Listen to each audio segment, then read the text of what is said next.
Hello guys, this is my first video on YouTube. Today we are going to discuss about epilepsy.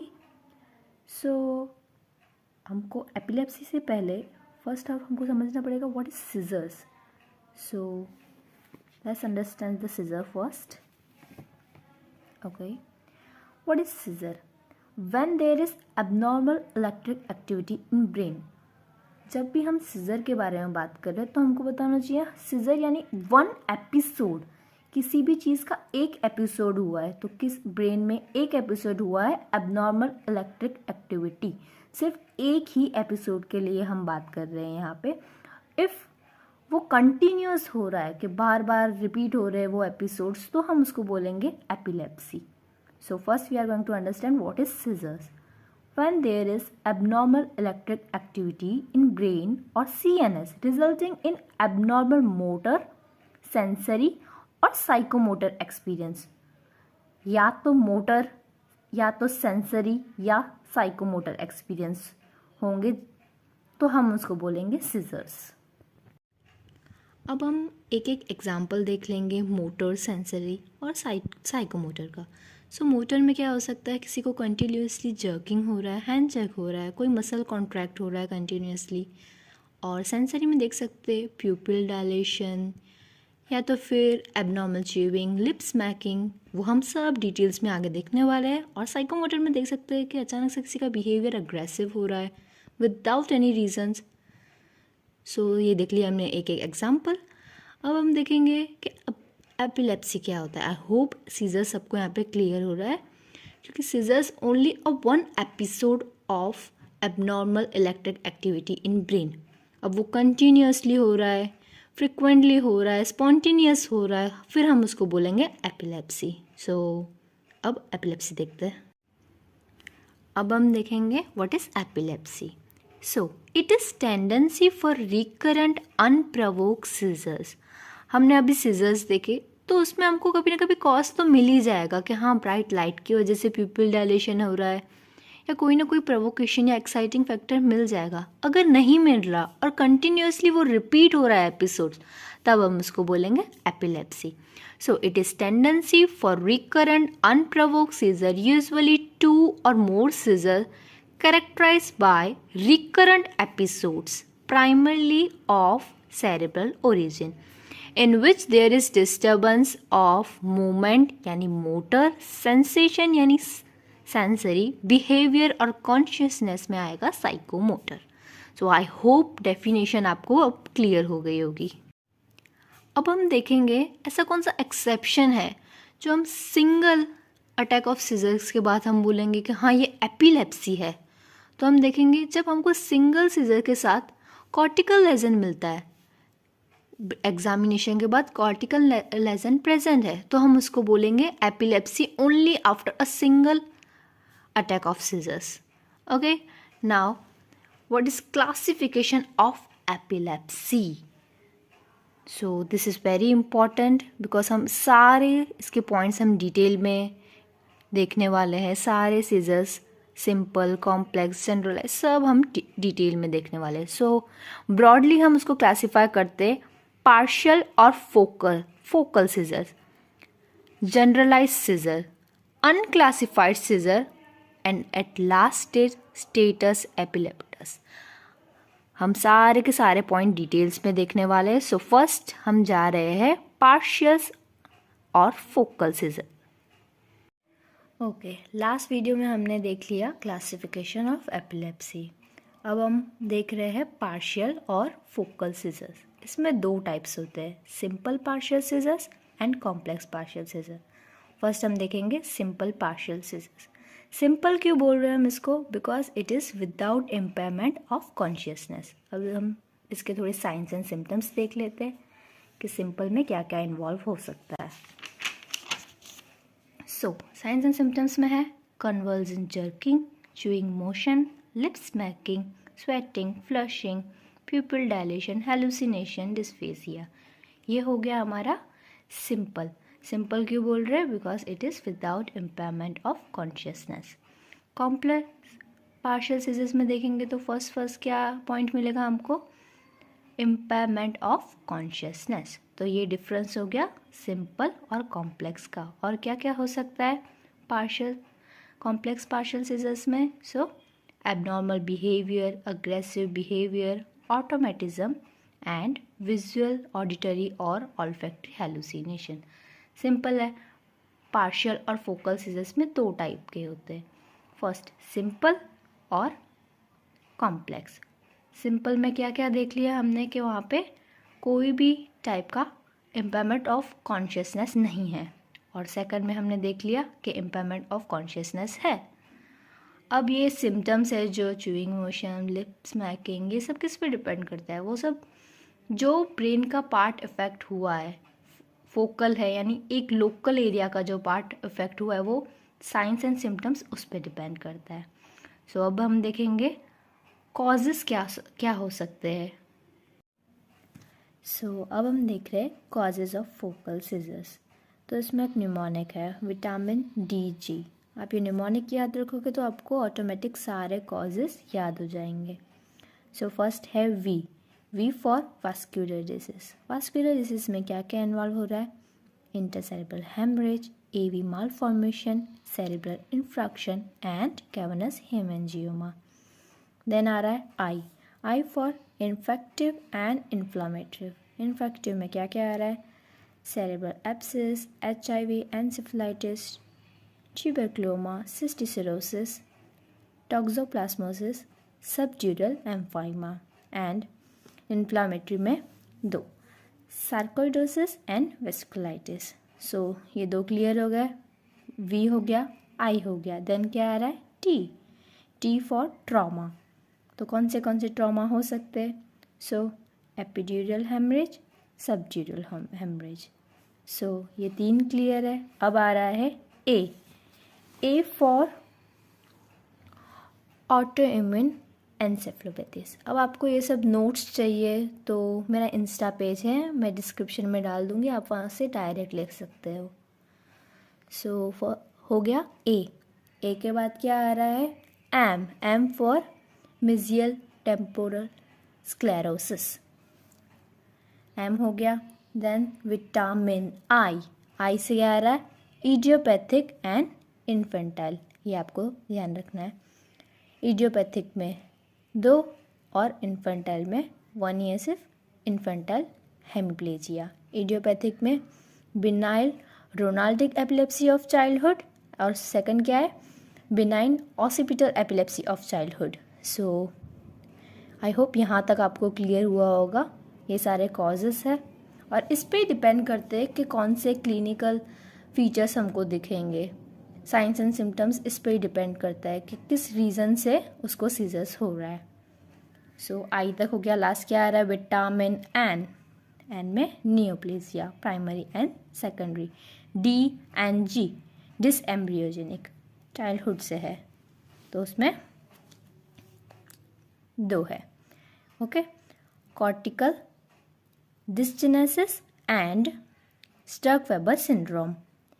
ये आपको अलग से video चाहिए तो मैं सिंड्रोम की अलग से वीडियो बना दूंगी। एंड एट लास्ट जेनेटिक में क्या आ रहा है? Tuberous sclerosis, autosomal dominant nocturnal frontal lobe epilepsy. ये आपको सारे कॉजेस ध्यान रखने हैं। सो यहाँ पे सारे कॉजेस फिनिश होते हैं। आपको क्या याद रखना है उसमें? Vitamin D, V for vascular, I for infective and inflammatory, T for trauma, A for autoimmune encephalopathies, then M for mesial temporal sclerosis, C से idiopathic and infantile, N से neoplasia, then dysembryonic and genetic. Okay, so अब हम जाएंगे इसकी pathophysiology पे। सो pathophysiology में अब हम देखेंगे पैथोफिजियोलॉजी समझने से पहले हमको देखना होगा एक्साइटेशन एंड इनहिबिशन क्या होता है। हमने ऑलरेडी फिजियोलॉजी में पढ़ चुका है कि एक्साइटेशन कैसे होता है, इनहिबिशन जो ट्रांसमीटर गाबा रिलीज होता था। सो अब हम उसको यहाँ पे डिटेल में नहीं देखेंगे बिकॉज वो एक अलग लेक्चर है फिजियोलॉजी का। तो हम ब्रॉडली देख लेंगे To function normally, brain must maintain a continual balance between excitation and inhibition. Correct, normal balance होना चाहिए किसके बीच में, एक्साइटेशन एंड इनहिबिशन में. कंटिन्यूसली एक्साइटेशन भी नहीं होना चाहिए, कंटिन्यूसली इनहिबिशन भी नहीं होना चाहिए, नॉर्मल बैलेंस मेंटेन होना चाहिए. And also remaining responsive to environment while avoiding continue unstrained spontaneous activity. अब हम डे टू डे लाइफ में हमको बहुत सारे एक्साइटिंग फैक्टर्स आते होंगे. सो नॉर्मल जब ब्रेन फंक्शन करता है तो उन सबको वो अवॉइड कर देता है. अब हम देखेंगे इनहिबिशन एंड एक्साइटेशन. अब हम देखेंगे इनहिबिशन और एक्साइटेशन. इनहिबिशन में क्या होगा, तो फर्स्ट ट्रांसमीटर रिलीज होगा. कौन सा, तो गाबा. वो क्या करेगा, आयन चैनल्स पे एक्ट करेगा. क्लोराइड इनफ्लो कराएगा. वो क्या करेगा, reduces chances of action potential formation. तो क्या होगा, इनहिबिशन. एक्साइटेशन में क्या होगा, कौन सा ट्रांसमीटर रिलीज होगा, सो एस्पर्टेट एंड ग्लूटामेट. वो क्या कराएगा, किसका इन्फ्लक्स कराएगा, सोडियम एंड कैल्शियम का. So AP formation. तो हो गया एक्साइटेशन. यहाँ देख लेते हैं, when there is imbalance between excitation and inhibition तो सीजर होगा. तो ये बहुत इंपॉर्टेंट है इनहिबिशन और एक्साइटेशन समझना. In focal epilepsy localise disturbance in cortex. वो हमने देख लिया, नाम ही बता रहा है, फोकल है, पार्शियल है. सो कोई भी एक लोकल पार्ट अफेक्ट होगा.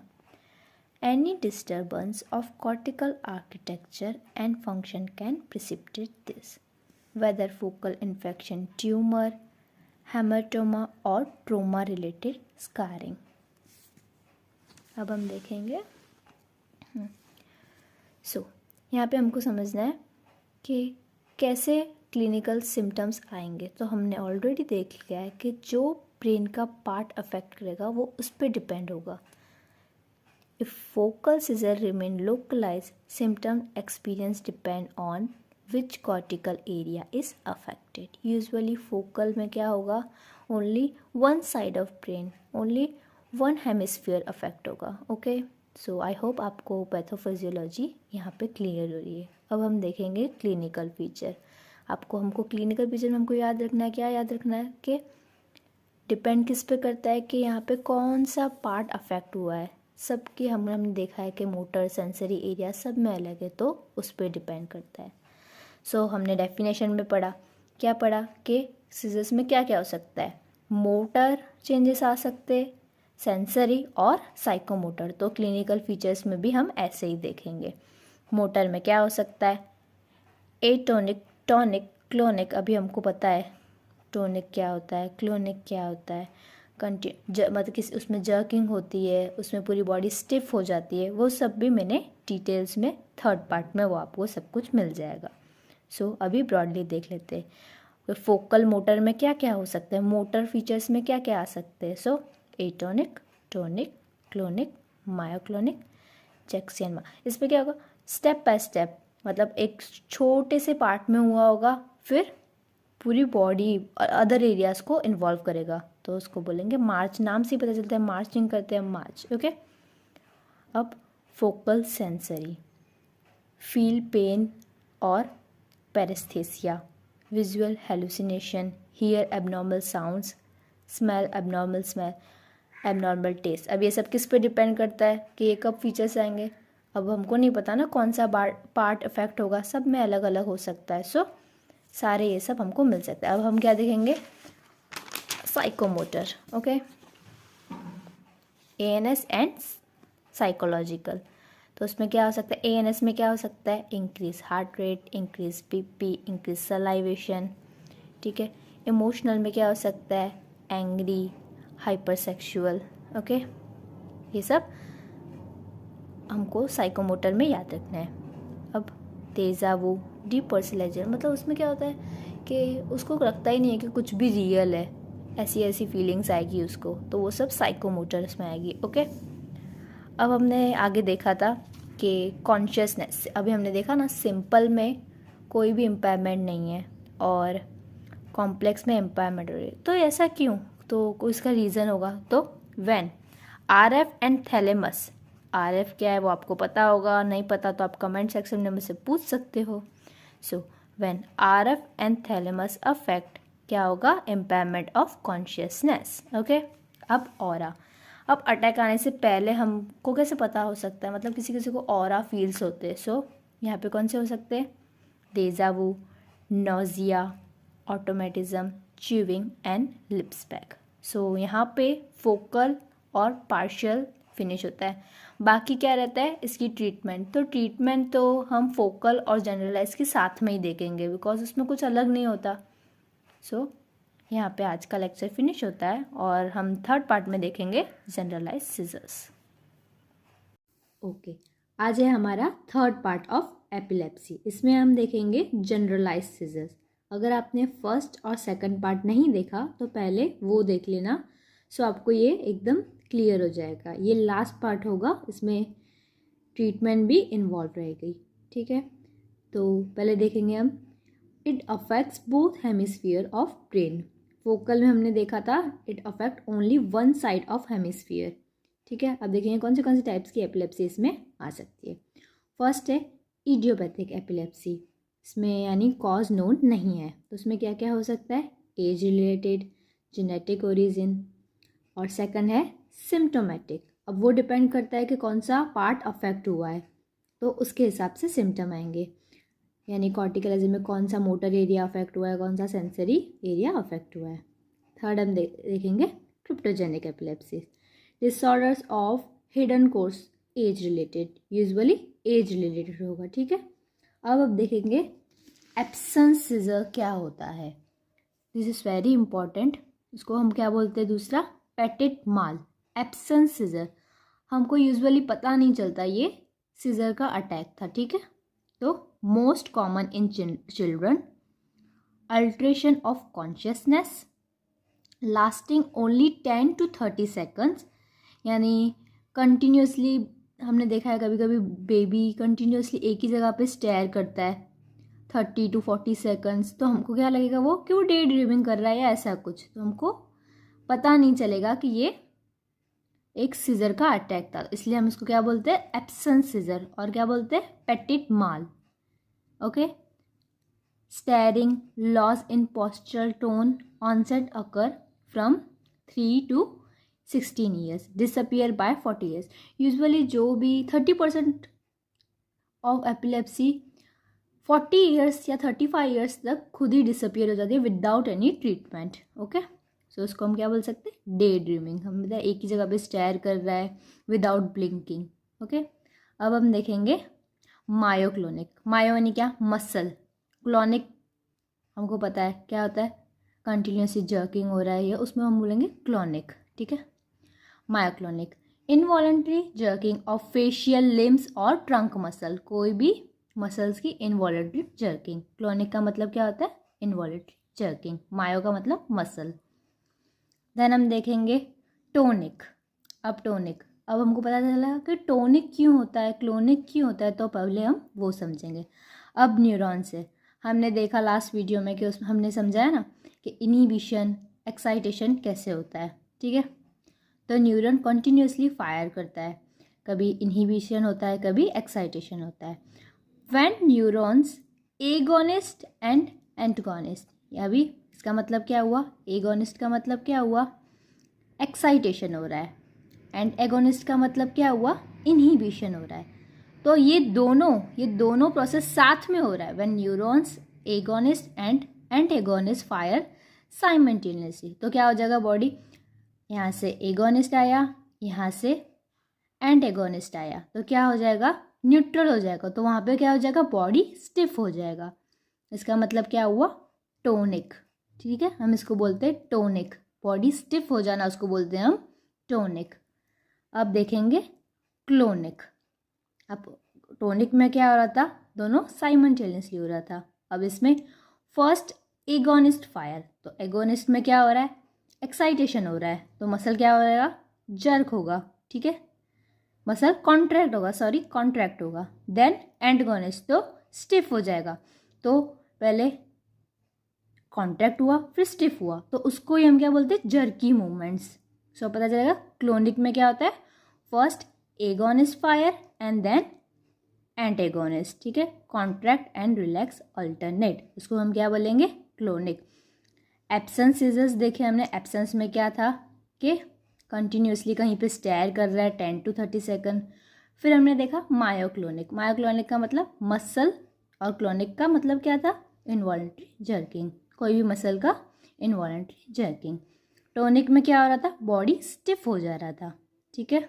अब देखेंगे क्लोनिक, क्लोनिक में क्या था, agonist and agonist fire alternatively, ठीक है।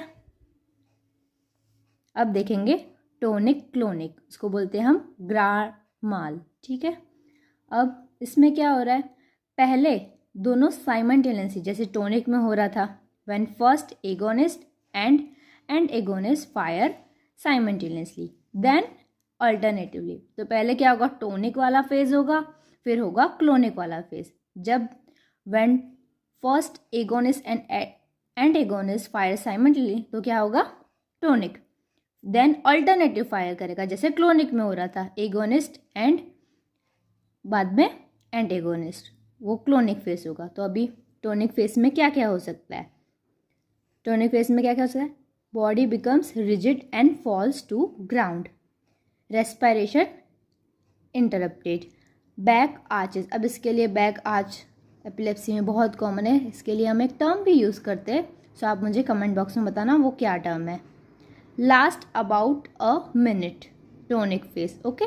अब क्लोनिक में देखेंगे रैपिड मसल जर्किंग, क्लोनिक का मतलब ही है involuntary jerking, rapid muscle jerking, muscle flaccidity, ये किसके फेस पढ़ रहे हैं हम, ग्रांड माल, टोनिक फेस और क्लोनिक फेस में क्या क्या हो सकता है, tongue biting, tachycardia and heavy salivation. I hope आपको ये सारे फेसेस क्लियर हो गए होंगे।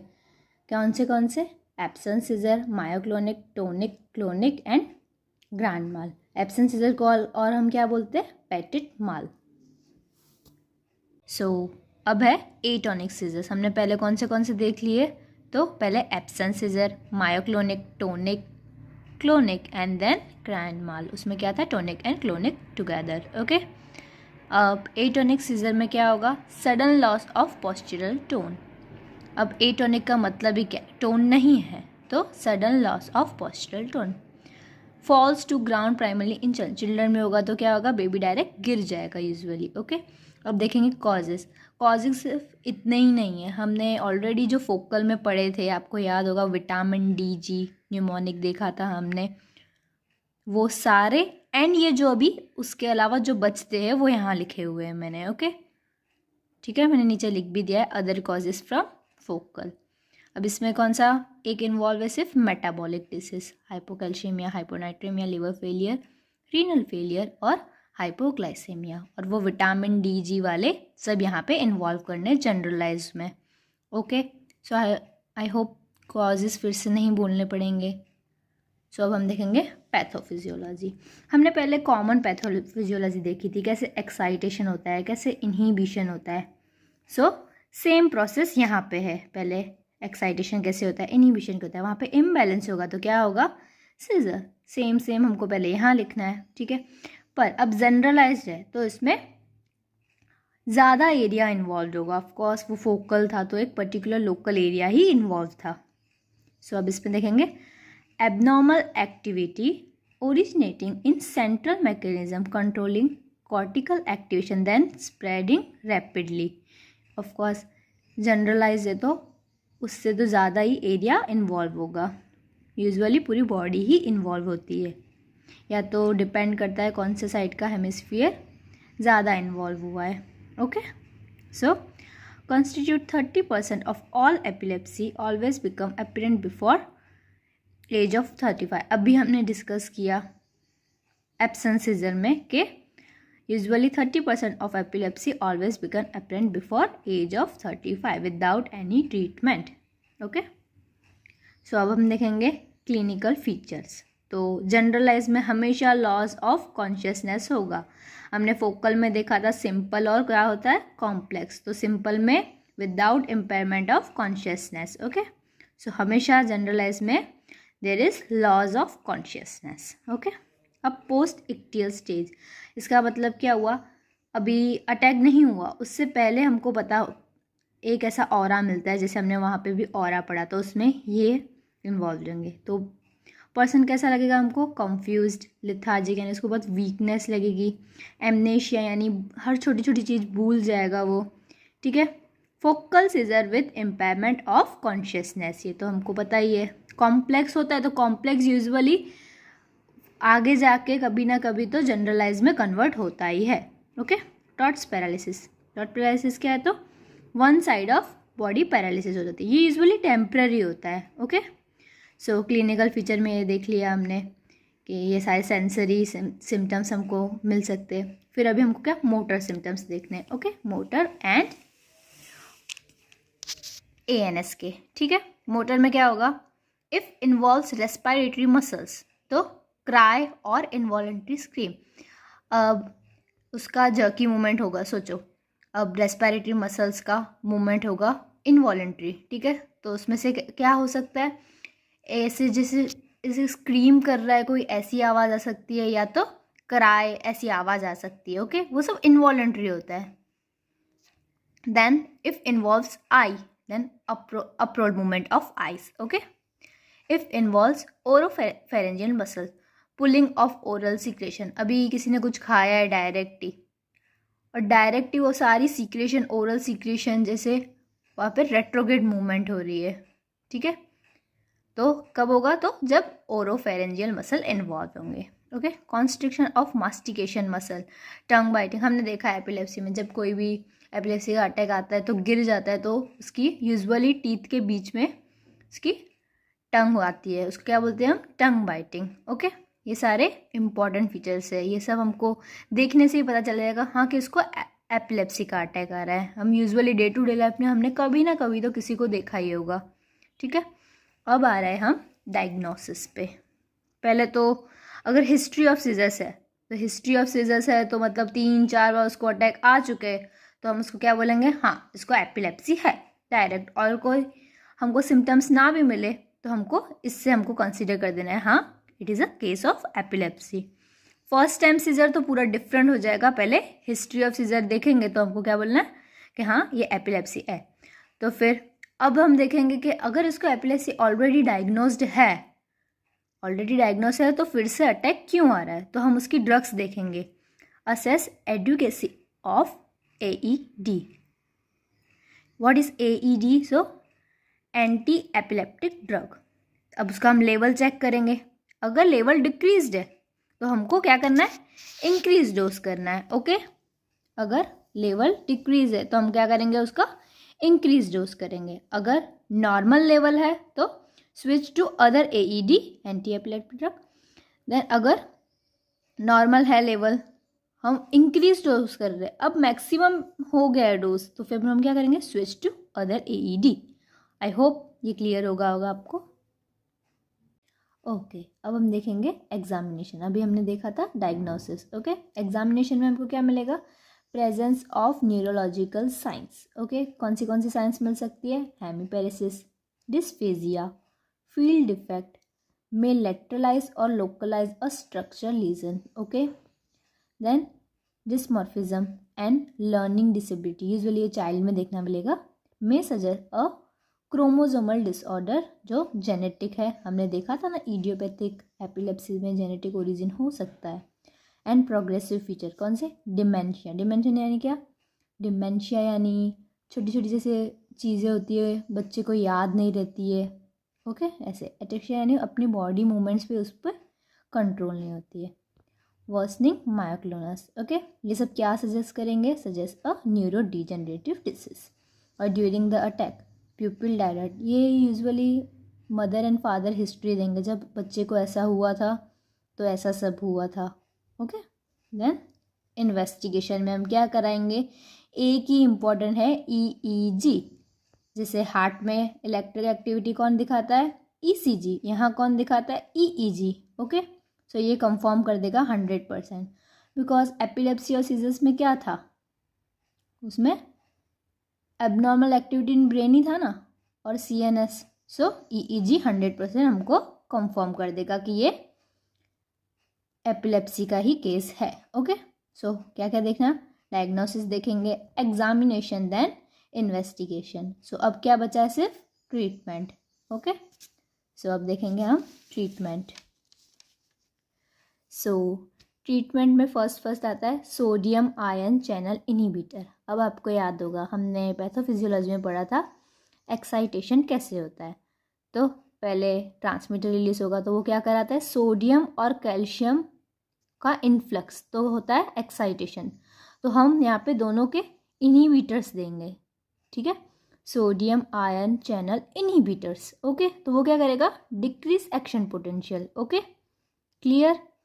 सो इसमें ये सारी ड्रग्स इन्वॉल्व है। वाल्पोरेट, ये सब बहुत कॉमन एग्जांपल्स है। ओके, अभी हम कॉमन ही देख लेते हैं सिर्फ। वाल्पोरेट, कार्बामेजिपेन, ये सब क्लिनिकल प्रैक्टिस, ये फर्स्ट टू और फेनिटोइन, ये सारे क्लिनिकल प्रैक्टिस में बहुत यूज़ होते हैं। ओके, फिर हम देखेंगे calcium channels blocker. Okay, first हमने देखा sodium ion blocker inhibitor, sorry, then calcium channel blockers. Decrease binding on SV2. What is SV2? Synaptic vessel. अभी आपने pre synaptic, post synaptic membrane, वो सब जो साइनेप्स होता है, ठीक है, वो सब पढ़ा होगा तो ये आपको इजीली समझ आ जाएगा। वहाँ पे क्या करेगा, डिक्रीज बाइंडिंग, ठीक है, तो फिर एक्शन पोटेंशियल डिक्रीज, ठीक है। इसमें कौन सा एक कॉमन एग्जाम्पल है, सो गाबापेंटिन एंड प्रेगाबाइन। ओके, ये सब अभी भी बहुत यूज़ होते हैं, सो ये सब इम्पॉर्टेंट है। Okay, modulator of pre synaptic machinery. Okay, इसमें हम देखेंगे SV2A। सो SV2A क्या है, साइनेप्टिक वेसल्स, ये क्या है, ग्लाइकोप्रोटीन 2A, इसका फुल फॉर्म है। ओके, उसमें कौन सा इम्पॉर्टेंट एग्जाम्पल है, एक इसके साथ और है बट सिर्फ मैंने यही लिखा, ठीक है, लेवेटिरासेटम। ओके, सिर्फ एक। NMDA and agonist. अब एंड एगोनिस्ट आ रहा है, हम अभी तक क्या देख रहे थे, सब इनहिबिटर्स ही देख रहे हैं। हमको क्या करना है, एक्साइटेशन को बंद करना है। ये सब कहाँ हो रहा था, ये सब प्री साइनेप्टिक मेम्ब्रेन पे हो रहा था, ये कहाँ होगा, पोस्ट साइनेप्टिक। ओके, ये कहाँ हुआ, प्री साइनेप्टिक, ठीक है, ये हो रहा है पोस्ट साइनेप्टिक पे। अब एंड एगोनिस्ट दे रहे हैं हम। Okay, so NMDA and agonist. Okay, इसमें एक ही एग्जाम्पल है केटामाइन। अब NMDA का आप मुझे कमेंट सेक्शन में बताना क्या है। ओके, अब गाबा एगोनिस्ट। गाबा क्या है, तो हमने देखा था वो ट्रांसमीटर है, किसमें था, इनहिबिटरी साइकिल में। ओके, तो उसका एगोनिस्ट दे रहे, एगोनिस्ट यानी क्या, सेम उसके जैसा काम करे तो इनहिबिशन इंक्रीज हो जाएगा। इनहिबिशन हमको बढ़ाना है तो एक्टिविटी कम हो तो अटैक कंट्रोल में रहे। ओके, सो उसमें कौन से एग्जाम्पल है, जो इम्पोर्टेंट एग्जाम्पल है वो है क्लोनाजेपाम, ये अभी भी यूज़ होता है, ठीक है, डाइजेपाम, ये बहुत इम्पोर्टेंट है दोनों, ठीक है। अब कैसे काम करेगा वो हमने देख लिया। अब लास्ट आता है, अब हम क्विकली देखेंगे स्टेटस एपिलेप्टिकस। ये मैंने यहाँ पे बहुत रफली लिखा है, अगर आपको अच्छे से नोट्स चाहिए तो मैं इंस्टाग्राम पे अपलोड कर दूँगी। यहाँ पे इसी पेज में इन्वॉल्व किया बिकॉज इसी वीडियो में ये एपिलेप्सी वाले सारे टॉपिक यहाँ पे फिनिश करने हैं। ओके, सो इसमें क्या होता है, कंटिन्यूस सीजर होता है, यूजुअली मोर देन 5 मिनट्स, किसी पेशेंट में 30 मिनट्स तक भी होते हैं। Seizure without return to baseline, कोई पेशेंट ऐसा भी होता है 3 मिनट्स तक उसको अटैक हुआ है बट वो बेसलाइन पे फिर से आ जाता है विदाउट एनी ट्रीटमेंट, तो हम उसको कोई भी आगे फर्दर ट्रीटमेंट नहीं देते, जो उसकी कंटिन्यूस ट्रीटमेंट है बस वही चालू रखते हैं, ठीक है। अब हम कोई ऐसा केस देखते हैं हॉस्पिटल में तो हमको फर्स्ट हमारा इनिशिएटिव क्या होना चाहिए, तो फर्स्ट होना चाहिए ABC, इनिशियल ट्रीटमेंट क्या होना चाहिए, ABC, air basic circulation control. अगर पर्सन हाइपोक्सिक है तो उसका SpO2 लेवल कंट्रोल करेंगे, then control hypertension and tachycardia. अब हमको उसके रिलेटिव से हिस्ट्री में हमको कोई कॉजेज़ मिलते हैं, जैसे ग्लूकोज डिक्रीज़ है या हिस्ट्री ऑफ अल्कोहलिज्म है या प्रेगनेंसी है, तो हम उसको रिवर्स भी कर सकते हैं। सो रिवर्स कॉजेज़, डिक्रीज ग्लूकोज है तो हम क्या करेंगे, डेक्सट्रोज 5% हम चालू कर देंगे और हिस्ट्री ऑफ अल्कोहलिज्म है। अल्कोहलिज्म में हम यूजुअली देखते हैं there is deficiency of vitamin B1 यानी थायमिन, तो हम क्या करेंगे थायमिन इन्फ्यूजन। ओके। प्रेगनेंसी में क्या करेंगे हम मैग्नीशियम, ठीक है, विथ 4 to 6 mg। ओके। फिर लास्ट में ड्रग्स बेंजोडाइजिन, ये कौन सी ड्रग्स है तो साइकोट्रॉपिक ड्रग्स है, किसके साथ देंगे विथ एंटी डिप्रेसेंट। सो यहाँ पे एपिलेप्सी के सारे टॉपिक फिनिश होते हैं। मैं एक बार सारे कंबाइन करके वीडियो भी एक फुल लेक्चर डाल दूँगी एपिलेप्सी का, अराउंड 1 hour होगा। So please watch and subscribe.